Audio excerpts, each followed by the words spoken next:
Today we'll be talking about a fantasy action film called Bleach. Be ready for some spoilers ahead.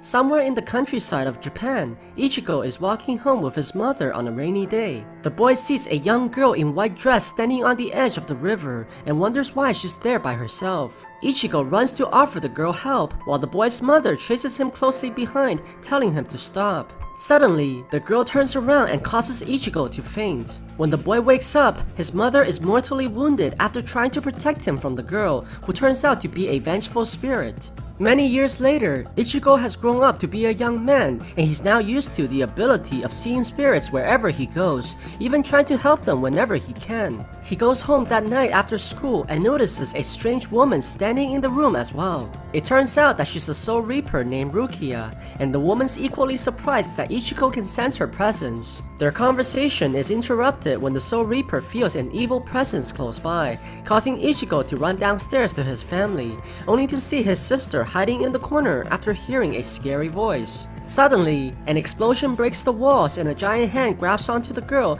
taking her away right in front of the main character. Ichigo rushes outside immediately to save his sister, only to see a large monster standing in front of him. The man gets knocked away like it's nothing, while Rukia charges in and slashes the creature, forcing it to drop the girl on top of Ichigo. The woman explains that the monster is an evil spirit known as a hollow, and it was attracted by Ichigo's unusually high spiritual powers. Before they can finish talking, the creature attacks Rukia by launching its head, while she blocks the monster and barely knocks it back in time. She tries to launch her own attacks, but is quickly captured by the hollow as it charges up a large amount of energy in its mouth. Luckily, Rukia is able to break free using her spells and knocks the monster flying in the air while she drops onto a car. Ichigo runs towards the Soul Reaper and realizes that she's badly hurt from the previous fight. Rukia tells the man that she has to transfer her Death God powers to Ichigo by stabbing him so that he may fight the monster and save their souls. Seeing that the creature has recovered so quickly from the attack,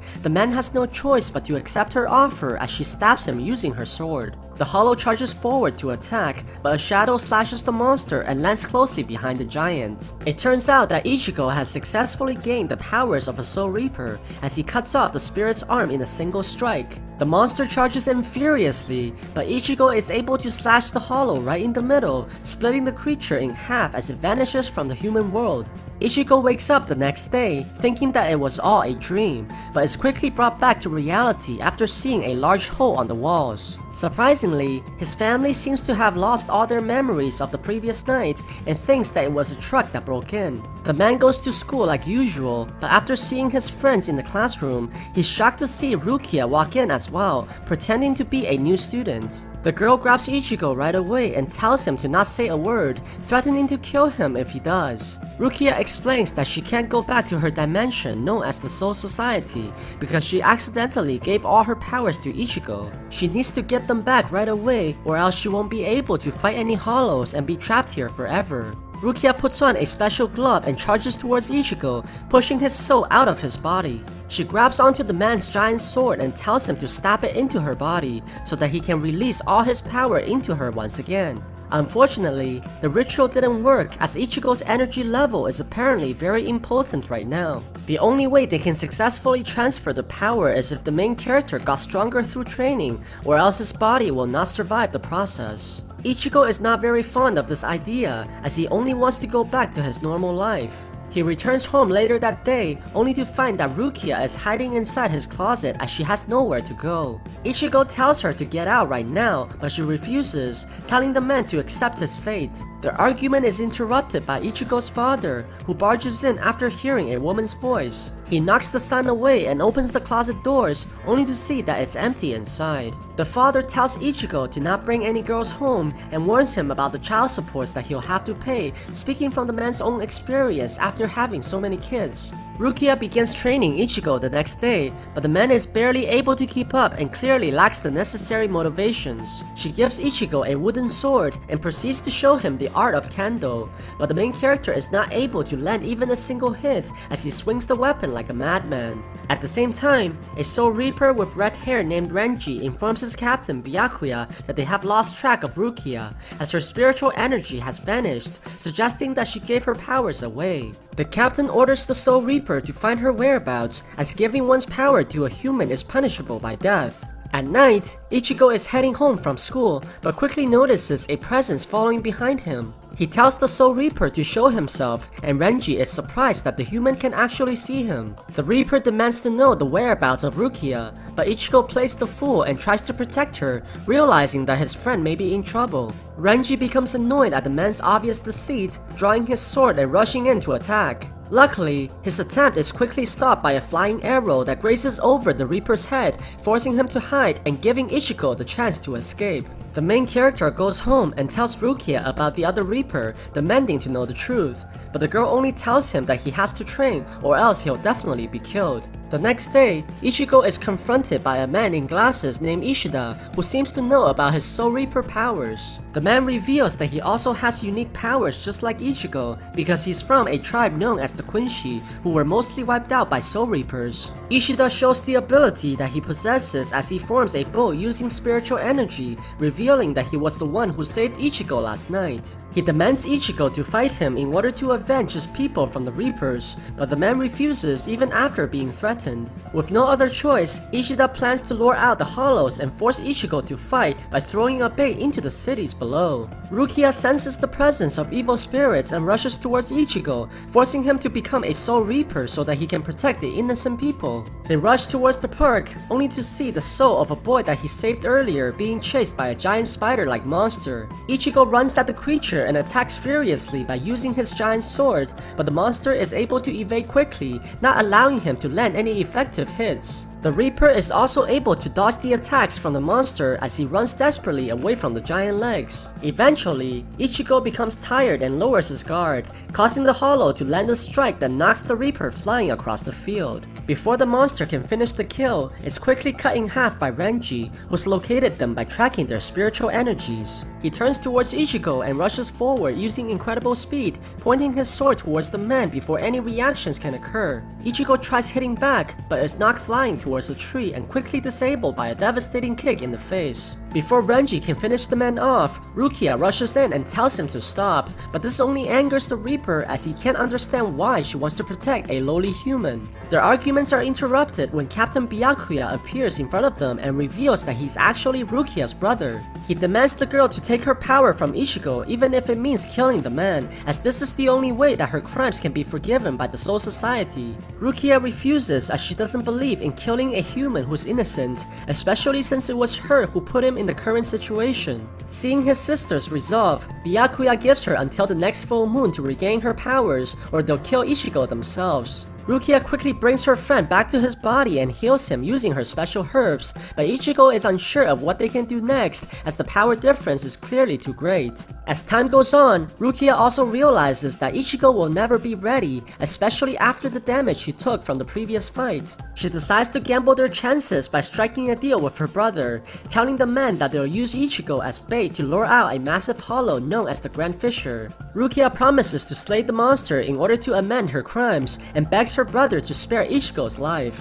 Despite the woman's pleas, her brother refuses to grant her wish and instead questions her loyalty towards her family. Renji becomes furious at Rukia's continuous defiance, calling Ichigo nothing more than trash and not worthy to be saved. Their arguments are interrupted by Ichigo, who shouts for them to stop after following his friend to their location. He agrees that he'll slay the Grand Fisher only if they promise to let Rukia go. Renji decides to attack Ichigo right away, but surprisingly, his captain stops him and takes the deal, believing that the man will be killed as a result. Ichigo begins training with Rukia, and this time he takes it very seriously unlike before, as he wants to prove his capabilities and most importantly, to protect his friend. The man is able to improve dramatically in a short amount of time, even learning how to control his spiritual pressure and use it as a weapon. They begin to look for the Grand Fisher, as the monster should have picked up Ichigo's increase of spiritual energy. The two follows the trails and arrive to see a giant monster that eventually morphs into the little girl that killed Ichigo's mother, implying that they're the same creature. Ichigo transforms into a Soul Reaper and charges at the hollow, slashing its tentacles furiously using his sword. He leaps forward and stabs the monster right in the center, but soon notices that his mother was the one who took the damage from the attack as the woman appears in front of him. The man's inner guilt becomes the illusion created by the monster, and he barely escapes the attack in time thanks to Rukia. The hollow finally morphs into its true form, which resembles a giant beast, prompting Ichigo to charge in with anger, trying to avenge his mother. The two arrives inside the city, and the monster causes tremendous damage as it chases after the Soul Reaper, destroying everything on sight. The creature crashes into buildings and tosses the people around, ravaging the entire city as it tries to devour Ichigo. The Soul Reaper tries desperately to avoid the monster, but its tentacles are difficult to evade, forcing Ichigo to constantly defend for his life. The hollow is able to eventually grab onto the man using its claws, trying to crush the Reaper under its tremendous weight, but Ichigo refuses to give up the fight. Suddenly, an arrow is shot at the monster and knocks it away from the man,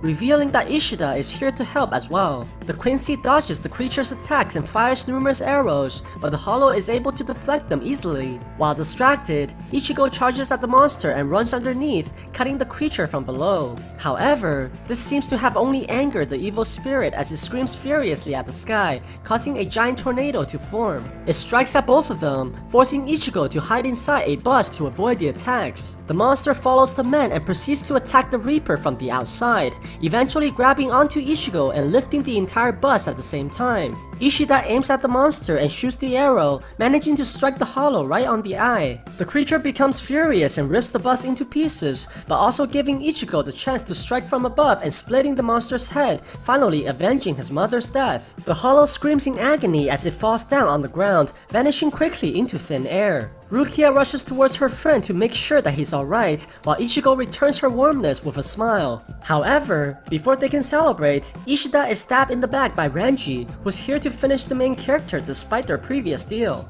Byakuya gives the girl a final chance to redeem herself and orders her to kill Ichigo, stating that Soul Reaper should never befriend a human. No matter how much her brother tries to convince her, Rukia is not able to give up her friend, causing the captain to order Renji to exterminate both of them. The Soul Reaper charges at Ichigo with the intent to kill, forcing the man to defend himself and Rukia at the same time. Renji's attacks are too fast and vicious for Ichigo to fend off continuously, eventually sending him crashing towards the cars, but unlike before, he's finally able to see the Reaper's movements, making victory now a possibility. Ichigo charges towards the enemy and they continue to exchange a barrage of strikes, but the man is quickly forced into a defense, not being able to counter any of the attacks. Renji knocks Ichigo around and forces him backwards, but this time he's able to throw the enemy away and eventually lands a kick on the Reaper's body. Renji becomes furious and strikes back immediately, kicking Ichigo in the face and knocking him away using a devastating strike. The Soul Reaper decides to finally show his true power by releasing his sword Zabimaru into the second form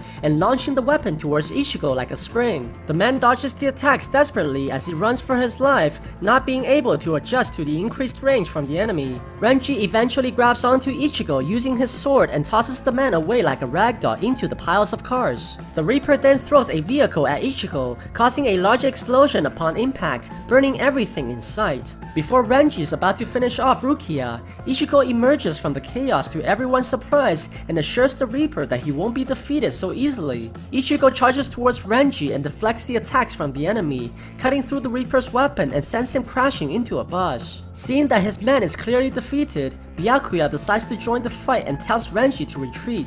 Ichigo runs forward and slashes at the captain, but the Soul Reaper disappears in front of him and grabs onto his sword using only 2 fingers. The man tries to attack again, but is quickly cut in the stomach by the captain and falls towards the ground. Surprisingly, before the captain leaves, Ichigo manages to get up and attack once more, but his weapon is quickly stopped and he's cut down with blinding speed.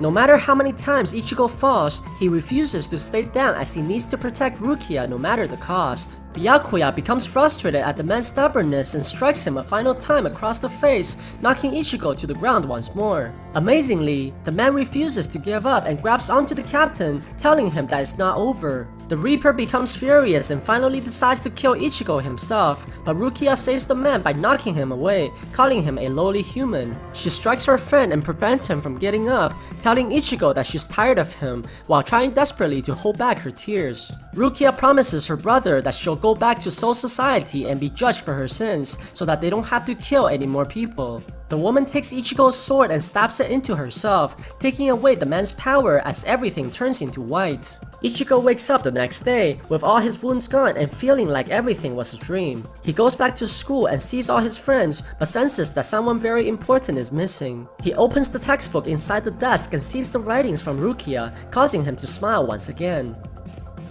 So what do you guys think about this movie? Let me know in the comments below. And if you like my video, please press like and subscribe for more. I'll see you guys next time.